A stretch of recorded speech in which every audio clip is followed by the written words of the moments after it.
Gravedigger, First Blood, every single big name in the world of Bigfoot, Barefoot, Gravedigger, First Blood. Every single big name in the world of monster truck racing is here at the Centrum in Worcester, Massachusetts. Hi, everybody. I'm Bret, Kepner, and get ready. This could be the ultimate showdown in the world of monster truck racing. And we'll get a chance to take a look at the phenomenal 1991 season on the USHRA Association Trail of Brian Carson, one of the nation's greatest stunt drivers who produced some of the most death-defying acts ever witnessed this year. This is Super Trax.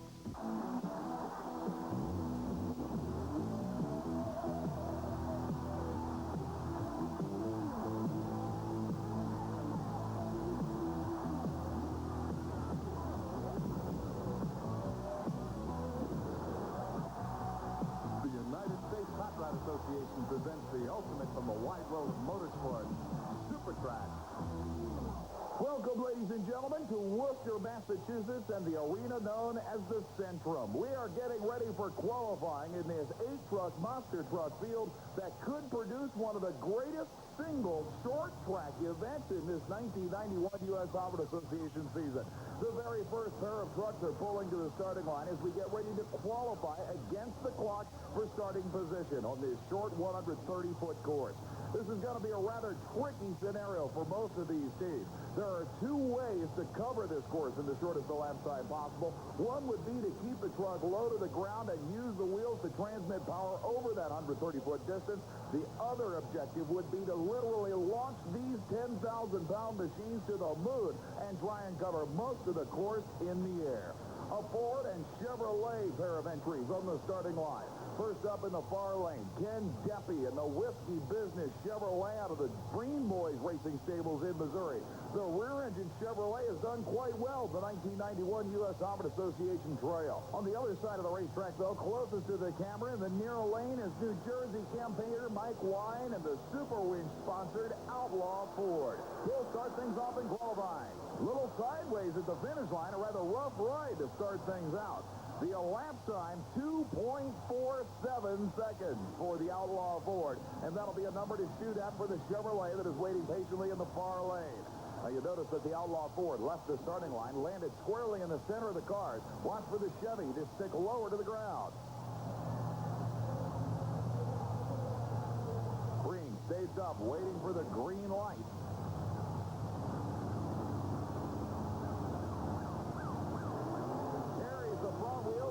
Low to the ground as expected, knocking down a finish line pole, but it won't affect his 2.75-second elapsed time. That means with the first pair of machines completing their qualifying efforts, Ford leads the way with Chevrolet picking up the rear. The new driver for the Breen Brothers Chevy will head back to the pits and hope that that 2.75-second run will hold up in qualifying. But coming up next, one of the best. The truck that finished number 2 in the USHRA Association Camel Monster Truck World Championship Series last year. Out of Granite City, Illinois, it's Jack Willman Jr. and the awesome Taurus. But take a look in the far lane. In his first ever New England appearance on the Camel Championship Trail, it's the one and only Gravedigger. But right now, it's Taurus leaving the line. And surprisingly, Willman keeps it low to the ground. The elapsed time for the purple Chevrolet, 2.41 seconds. And that'll give him the number 1 qualifying spot for the Chevrolet fan. Willman, a rather conservative approach. He's usually one to put these things sky high, but here's a guy that'll head for the moon. Dennis Anderson, the North Carolina killer in the 1950 Chevrolet, known as Gravedigger.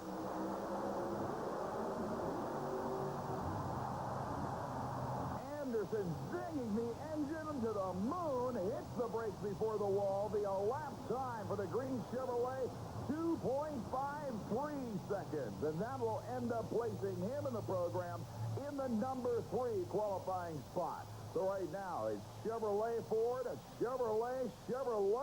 That brings us to upcoming events on the USHRA Association Championship Tour. October 19th at the Pontiac Silverdome in Pontiac, Michigan. It's the USHRA Association Circuit of Champions and the Redman All-American Truck and Tractor Pulling Series.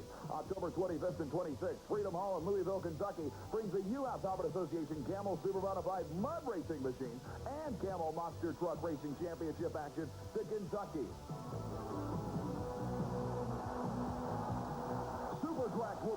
back with more extreme motorsports action. Don't go away.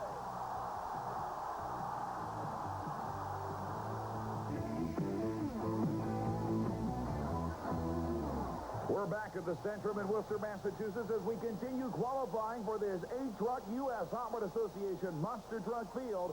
And right now, it's Chevrolet leading the way. The Taurus Chevy of Jack Wilman recorded a 2.41-second fast on this 130-foot monster truck course. But on the starting line next, it's another Ford and Chevy pair. In the near lane, it'll be the winningest truck we've seen on the USHRA Association Camel World Championship Tour this year on Super Trax.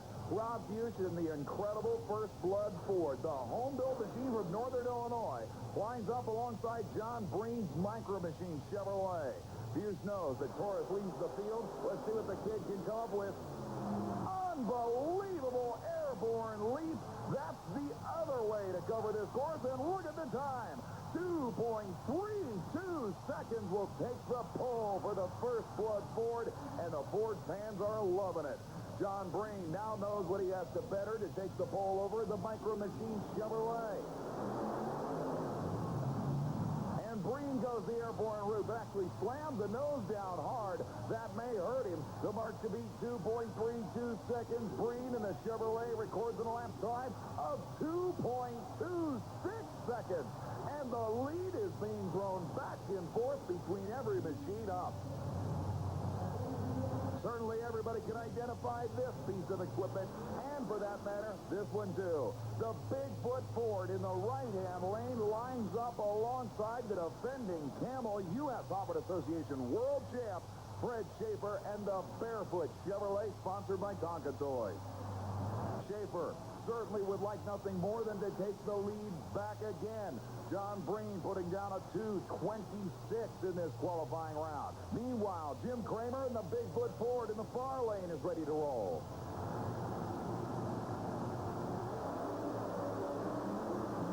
An incredible leap by Schaefer on the nose in the shutdown, 2.13. And the world champ comes back to take the pole again. Now it's up to Jim Kramer in the Bigfoot Ford to take it back from the Chevrolet. And everybody knows about the incredible rivalry between the Bigfoot Ford and Fred Schaefer Chevy. They are based literally only 15 miles apart in the St. Louis, Missouri area. An awesome run on the nose for Kramer. Look at the numbers. Bigfoot on the final qualifying run comes back to lead the field at 2.09 seconds. And the crowd loves it.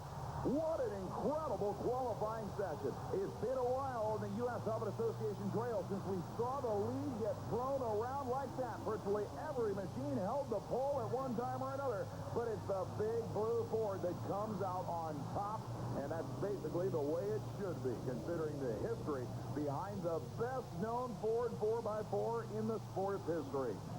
What a war this will now present in eliminations coming up. With Kramer leading the field and Fred Schaefer, number 2, right behind him. The fans know that this one will go down to the wire and there will be no slack given. Bigfoot, Barefoot, Micro Machines, and First Blood round out the top 4. But coming up, we'll get a chance to take a look at another incredible 1991 happening. That was the season of Brian Carson and his incredible stunt machine coming up.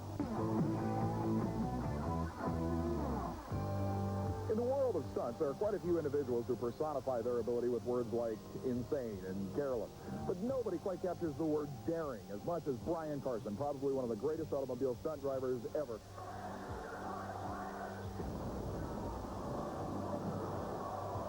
Brian, you've been around this business long enough to admit that there have been quite a few instances in your career where things didn't work out quite as well as you planned, but they ended up being boons to your career.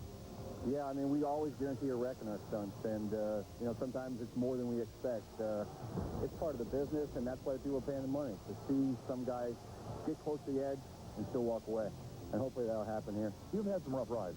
Yeah, I think every ride we do is a rough ride. I'll tell you what, you know, we've known each other for quite a while here, and I've been in the business 16, 17 years. almost 1,800 cars wrecked. I must be doing something right safety-wise, otherwise I wouldn't be around, I don't think. Yeah, we pushed it a little bit, but, you know, that's my job. That's what I'm getting paid to do. How do you feel about this particular building? I don't think you've ever been in a situation where you've had to jump quite this high in an explosion at Kingdome. We are really strapped for room here. We've only got maybe 60 feet outside the building, and they're calling for rain tonight. So, and if it rains, boy, we're going to be in deep trouble. See, if we go too fast in the stunt, we go over the cars. We go too slow, we get buried in a pile of fenders in the bottom. So it's going to be a tricky little stunt here in the Kingdome.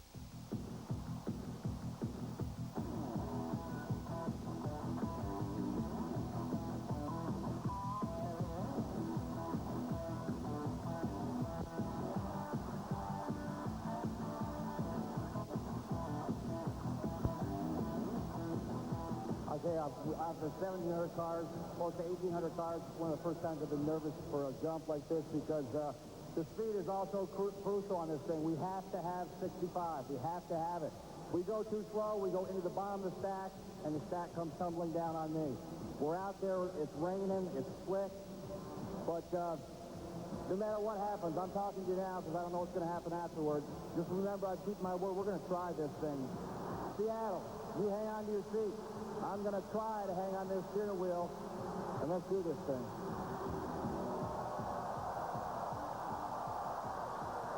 There's no way you can fake something like we're doing here in the Kingdome. It's obvious what's going to happen. We're going to do a mid-air car crash 40 feet above the turf, and there's no way out. I mean, there's going to be a wreck, and we just don't know where sometimes. We pushed it a little bit, but, you know, that's my job. That's what I'm getting paid to do. That's the difference between a stuntman who creates the illusion of danger and a man who is completely out of his mind. Now, as he said, he's got to hit 65 miles an hour, hit this ramp to hit those cars. Now, if you look real close inside that car, you will see two steel poles that brace the roof support. That is to increase the rigidity of the roof so it doesn't cave completely in on Carson. Now, looking at the ramp, you would think that he is probably going to hit the cars that may be the second station wagon, or even, for that matter, the first station wagon.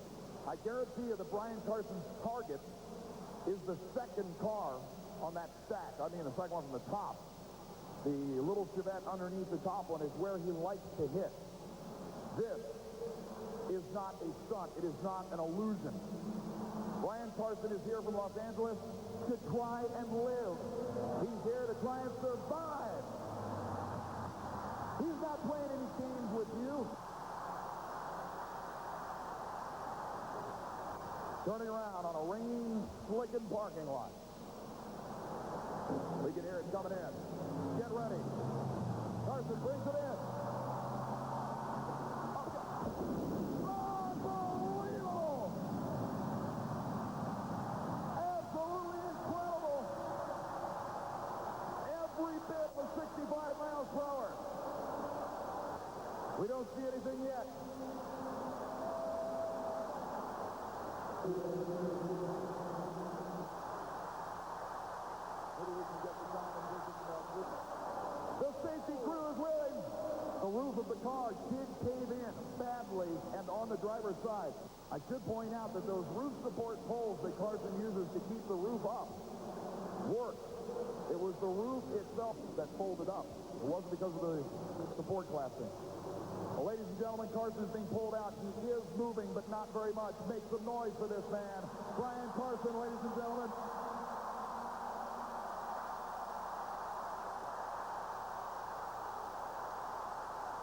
Whether or not we can get any words with him remains to be seen.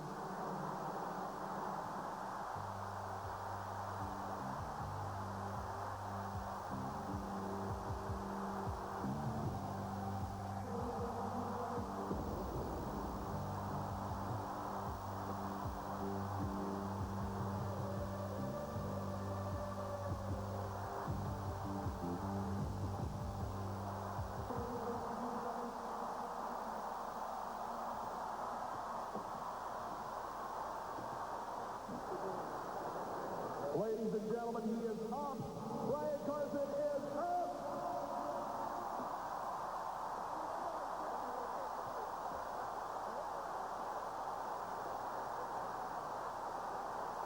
This guy is unbelievable. We'll get a chance to see more of Brian Carson's greatest hits coming up later on. But right now, it's time for this week's Crunch of the Week. In the center of an incredible three-way monster truck war was the master of disaster, Minnesota Chevy, taking one of the wildest finishes you could ever imagine. On the nose and into the retaining barriers. You have to admit, this one was a flip that somehow never happened. That's this week's Crunch of the Week.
He starts the run, makes the turn, and goes for a jump.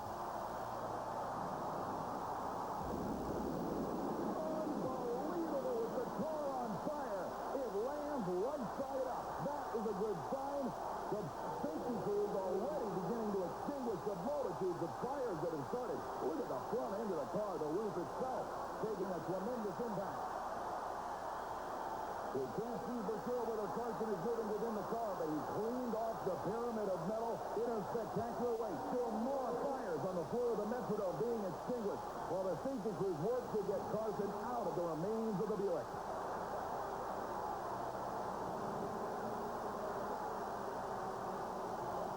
He appears to be moving.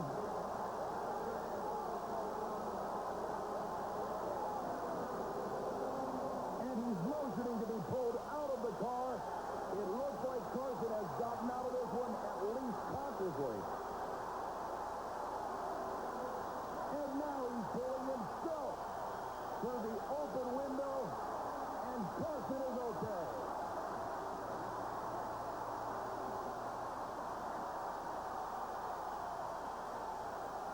An amazing individual as the helmet comes off. He appears shaken. Certainly he is not ready to stand on his own at this point, talking things over with his crew chief. But now he's up. An incredible job. The smoke from the explosion sifting through the rafters of the Metrodome. What an incredible job.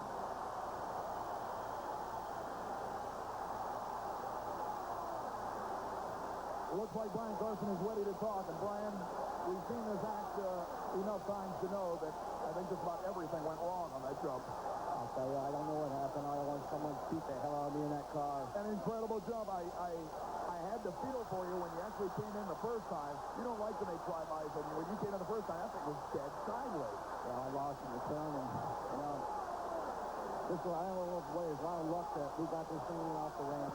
But you give your word you're going to do something. You know, the conditions weren't right to do it because we didn't have a straight run in, and there were a lot of things that weren't working with us. But, you know, you say you're going to do something, you keep your word, and if you're a postman or a stuntman, you just do it. God bless America. Love you, Minneapolis. Ladies and gentlemen, Brian Carson.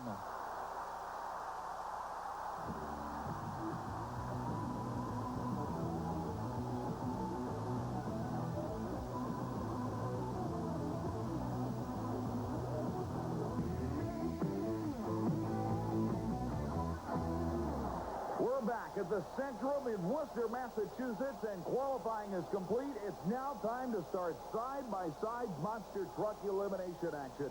The very first pair up brings the number 1 versus number 5 qualifiers to the line, with Jim Kramer and the world-renowned Bigfoot Ford taking on the Chevrolet that finished number 2 in the world last year, Jack Wilbin's awesome Taurus.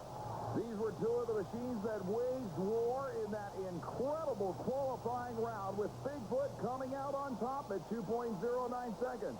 But even though Taurus qualified 5th in this field, the difference between the two is only 32 hundredths of a second. Certainly on this short course, where drivers' reaction to the green light is all important, Wilman can probably make up that kind of time amount, if he has to, just on the starting line alone. Both machines staged up. Certainly one of the true wars in monster truck racing, ready to take place to open the first round of eliminations.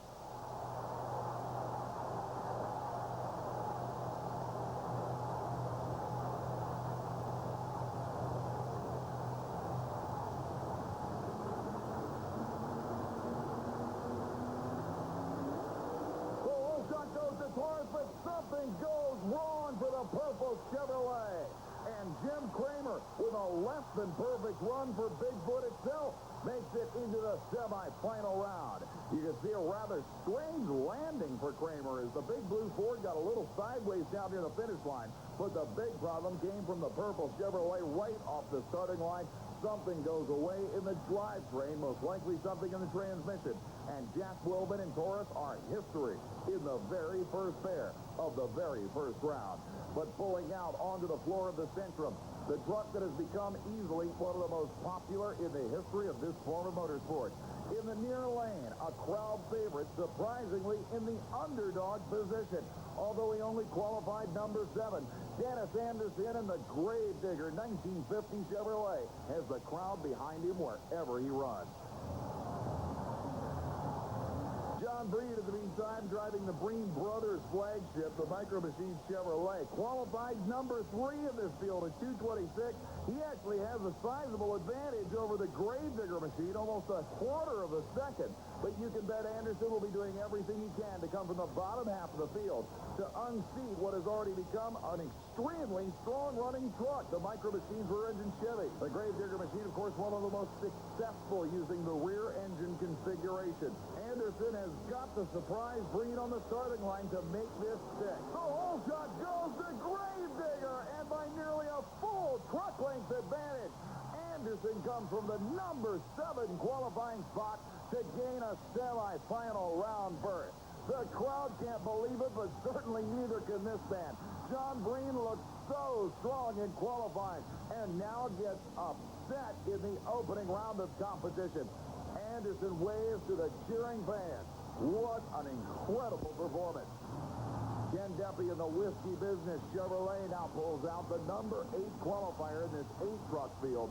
He will take on the youngster who has dominated USHRA Association Monster Truck action so far this year, Rob Fusion, the home-built, unsponsored First Blood Ford. As Dennis Anderson heads back into the pit area.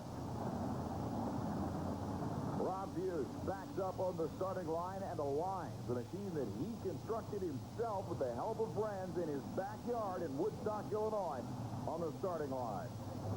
Deppy, despite his newcomer status, has proven at previous USHRA Association events that his ability to leave the starting line on time is right there with the best drivers in this form of motorsport. Hughes allowing Ken Deppy to stage up first. Now he will move up and line up the big red Ford F-350 second, while Deppy waits on the starting line, putting the pressure on his opponent. 1,100-pound wheel assemblies on these machines inch forward up to the staging area. And now both trucks are ready for the green light start.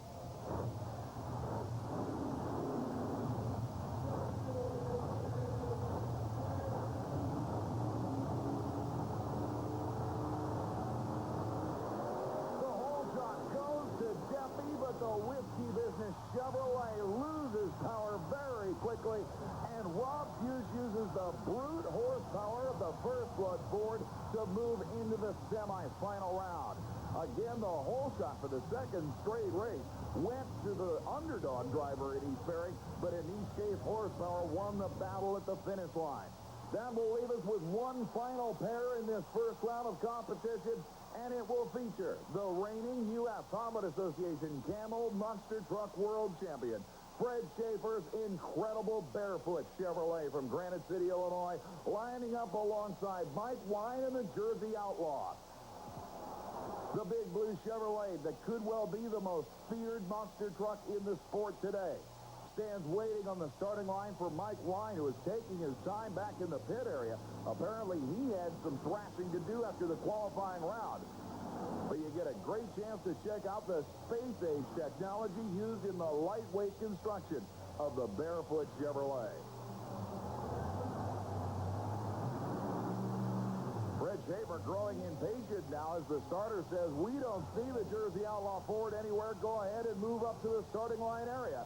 And Fred Schaefer may be granted a solo run into the semi-final round here. But now, from the pit area, we can hear the sounds of Mike Wine's machine, and here it comes. Wine, at the very last second, pulls the Super Winch Outlaw Ford out to the starting line area. And Fred Schaefer makes room for his opponent.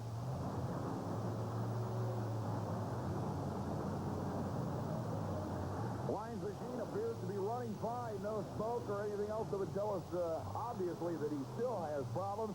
So Wine's Ford will apparently be ready to accept the challenge of the world champion in the other lane. But one thing's for sure, anybody that lines up alongside Fred Schaefer has to remember that they are facing what is easily the most powerful monster truck ever built. Under U.S. Honda Association rules, these machines must weigh a minimum of 10,000 pounds with the driver. But Fred Schaefer probably has a higher horsepower to weight ratio than anybody else. Mike Wine still taking his time over there in the far lane, but Fred Schaefer being more than a sportsman here. Now, finally, the Ford is on the starting line. Fred Schaefer has waited what seems like a week for the Outlaw Ford to stage up. But now, it's all green light and go. And Schaefer handles the New Jersey Ford Pilot easily, annihilating the Outlaw machine. Even though it appeared that Mike Wine had a slight starting line hole shot, one would have to figure with the advantage that Fred Schaefer had, he was possibly waiting to allow his opponent to leave first, keeping from red lighting and throwing away what appeared to be a sure victory. So Fred Schaefer goes into the semifinal round, but the fans know that they have some of the greatest matches yet coming up in round number 2. How about Bigfoot versus Gravedigger? The ultimate Ford and Chevrolet match. And then the Barefoot Chevrolet of Fred Schaefer will take on the winningest racer in the 1991 U.S. Honda Association Camel World Championship, the First Blood Ford of Rob Hughes. The winners, of course, advance to the final round. But with those 4 drivers in an all-out war, you can bet this one is far from over. Don't you dare go away when we come back. The 4 toughest monsters in 1991 will go at it on Super Trax.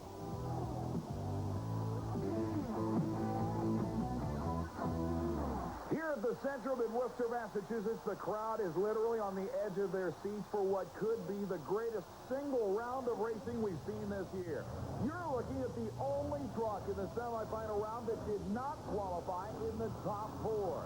The incredible Gravedigger of Dennis Anderson used a whole shot and a whole bunch of power to advance into the semifinals over the number 3 qualifier, the Micro Machine Chevy, only to earn the right to take on the number 1 qualifier, the Bigfoot Ford. Listen to the crowd. Obviously, this one is split 50-50 between the Ford and Chevrolet fans. The two single most popular monster trucks ever created are on the starting line. The number one qualifier in the far lane, Anderson, using both driving ability and a load of horsepower to advance just this far. After qualifying in the bottom half of the field, they are staged and ready. RPMs up.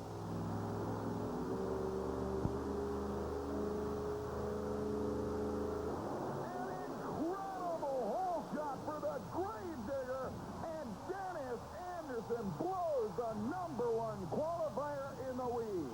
The crowd cannot believe it. Anderson is on a roll, qualifying next to last, but now earning a spot in the final round. And the next pair of drivers will determine who will meet the Green Machine in the championship dash. The world champ, Fred Schaefer, in the Barefoot Chevy number 2 qualifier, lines up alongside the number 4 qualifier. Another one for the Ford fans, the incredible First Blood Ford of Rob Fuchs. After the war the crowd just witnessed, can it get any wilder than that? Rob Fuchs, the underdog in this matchup. Schaefer again forced to wait on the starting line as Rob Fuchs' First Blood Machine now inches up to the staging area. And he's ready.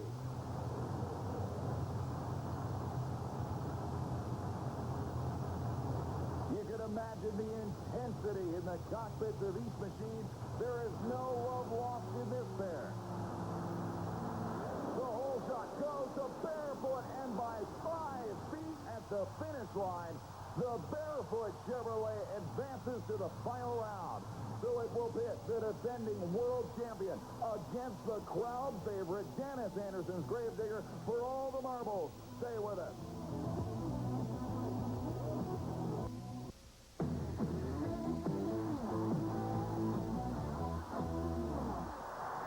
Meanwhile, back in Tampa, Florida, the crowd is anxiously awaiting the arrival of a true legend in Hollywood. The one and only Brian Carson, a stuntman who knows no fear when it comes to facing sheer terror in some of the most fearful stunts ever created. Carson's attempt here at Tampa will be to hurl a full-body passenger car into this pyramid of metal. Vans, full-size cars, small cars, all stacked one on top of the other, with the impact point occurring 40 feet off the ground. An early model Chevy Chevelle is Carson's vehicle of choice. But as long as the car has some serious weight behind it, Carson really doesn't care what he's driving, because the one thing that separates Brian Carson's attempt from any other in the world of daredevil acts is the fact that he relies on absolutely no safety equipment, with the exception of a lap belt. There is no roll cage inside the car. Outside of his Speed Sport fire suit, indeed, Carson will be utilizing a helmet and nothing else for protection. The passenger side of the car has some foam rubber equipped on the dashboard and the doors. Carson will dive for the floor of that car when he hits the launch ramp. But other than that, there really isn't too much else in there. A rope attached to Carson's side to help him pull himself down onto the floor area just before impact is about all he's got. Now, the biggest difficulty facing him here at Tampa is that his approach to the narrow ramp you see in the background is met by a hard left-hand turn coming out of the Tampa Stadium parking lot. Carson has already expressed his displeasure at the fact that he has to make a turn on dirt at 50 miles an hour in order to line up to make this jump successful.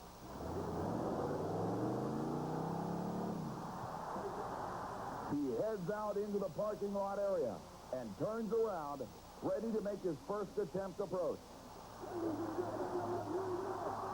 There you see the left-hand turn on dirt. Now he has to nail the throttle again, trying to keep the car straight. And that could indeed present the biggest single problem he will face here, outside, of course, of sheer survival.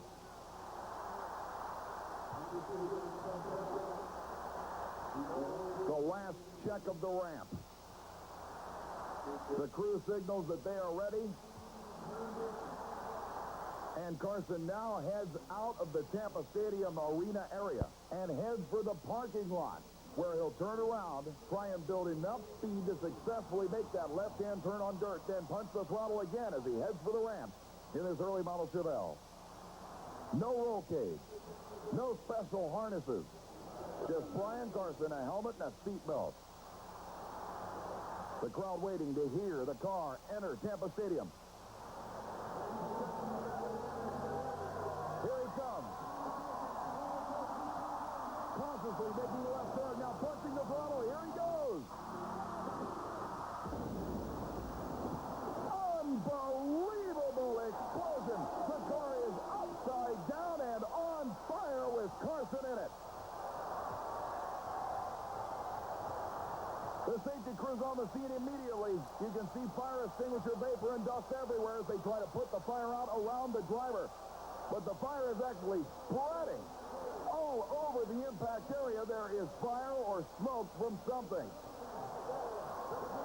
The safety crew is literally exhausting their extinguisher supply, trying to keep the flames controlled.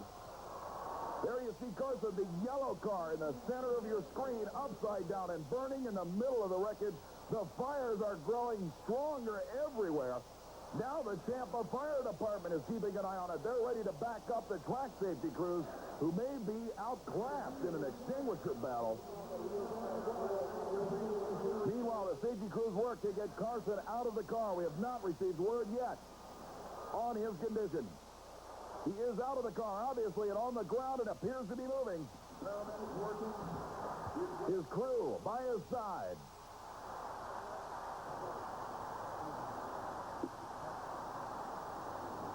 And Carson is being helped to his feet. He's up.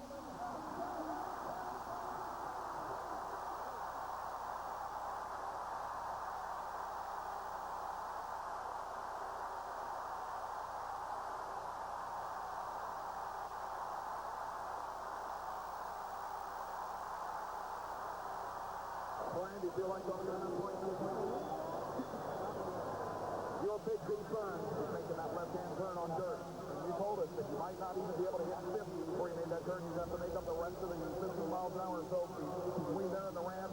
You did it. It was a perfect hit, but I didn't have a sneeze of the fireball. I'll tell you, it was hot in there, and all week we didn't know if we could get the speed, and the Harrison Intro case, and they worked with us, and this place is made for giant twin football games, not for car stuff. It is absolutely incredible that you would even attempt this risk because, quite frankly, you know as well as the rest of us, a lot of people said you're a fool and this is one you're not going to get out of. It can't be done, yet you insisted on trying it. Why? Well, there's a lot of people in this business, and they say they're going to do this and that, and all you can do is keep your word and try to live up to it. I wasn't quite sure what was going to happen, and I think we got a hell of a wreck here. All I can say is God bless the Tampa Bay, God bless the USA. Thank you.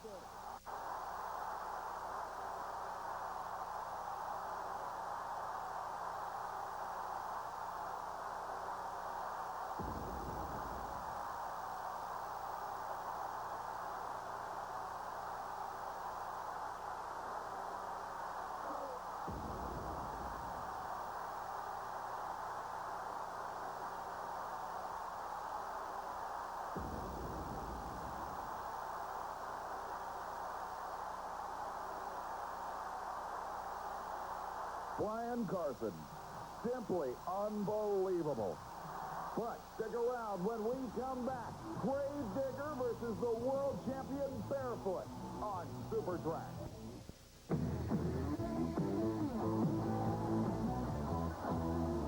It's said that every driver sooner or later has his day. In 1990, Fred Schaefer had his year when he won the U.S. Hobbit Association Camel World Championship. But in this trophy dash here at the Centrum in Worcester, Massachusetts, it has definitely been Janice Anderson's day. Qualifying next to last after problems set into the big green Kingdome Hills, North Carolina 50 Chevrolet, Anderson has used superior driving ability as well as the overabundant horsepower of this rear-engine machine to reach the final round against the winningest monster truck of last season. And Fred Schaefer knows that the man in the other lane is not to be taken lightly. Anderson is hot, and when he's hot, he's nearly impossible to beat. This is his first full year of U.S. Hobbit Association National Championship competition, but this may well be his shining moment so far in the Camel Series.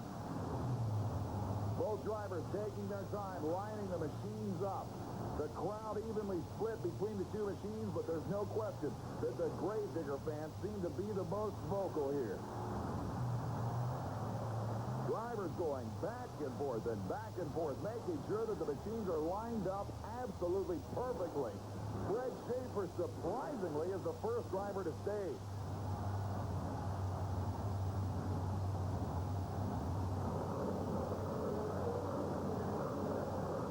Now, Dennis Anderson in the far lane, inches forward, the sedan delivery. If he could knock off the world champ, it would end the day in which he has defeated the Micro Machine Chevy and Bigfoot strictly on driving whole shot ability. They leave the line together. Unbelievable finish. And we'll have to look at that one again. There is no way either driver could possibly know who won that one. Dennis Anderson looking around in the cockpit. Did I win? Did I win? And you can tell the look on Fred Schaefer's face. He doesn't know. At the finish line on slow motion, it appears to be barefoot. But only Jim Harris, the U.S. Hobbit Association event director, can make the instant replay call.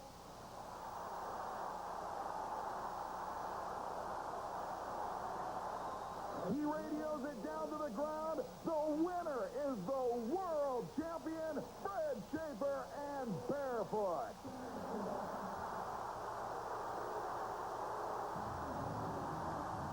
It seems like every U.S. Hobbit Association Camel Monster Truck battle is just another rung in a ladder towards an all-out war. And Fred Schaefer, it just doesn't get any easier. It gets more tough to win these things. Hey, Gravedigger, he's a tough guy with that rear engine off the line. That truck really leaves hard. When you saw most of the drivers that you particularly have rivals with, Bigfoot, Taurus, go out relatively early, what were you thinking about the Gravedigger? Is he the kind of guy that'll go all out to beat you? Gravedigger, everybody knows Gravedigger's nuts. If he's got to run in the wall or whatever he's got to do, he'll do it. And it was still a matter of feet down there. What did you think when you crossed the finish line? Did you think you had him? I knew it was so close that I couldn't call it, from the driver's seat, of course. But and they said it was like just maybe a foot or 18 inches. It was real close. And at this point, you've got to be eyeing the prospects of another world championship. And I know earlier in the season, you were kind of wondering what was going to happen. Yeah, and like last year, I thought if I got second or third, I'd be happy. And I'm looking at the same thing this year. We've got a lot more tougher trucks this year, and I want to finish well and see what happens. You're well on your way, that is for sure. And as the world champion attempts to repeat, believe me, like I said, this isn't going to get any easier. You can look forward to these kind of close finishes at every one of the U.S. Hobbit Association Camel events.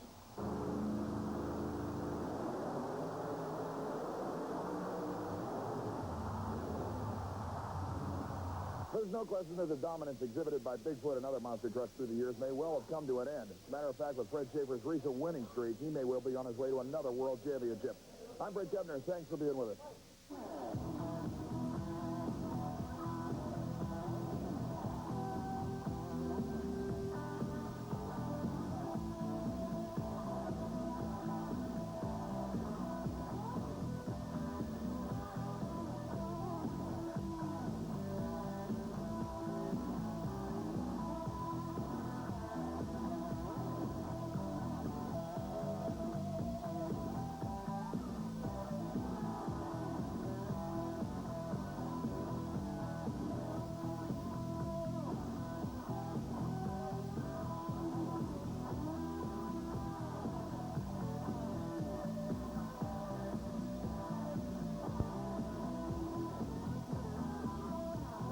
Super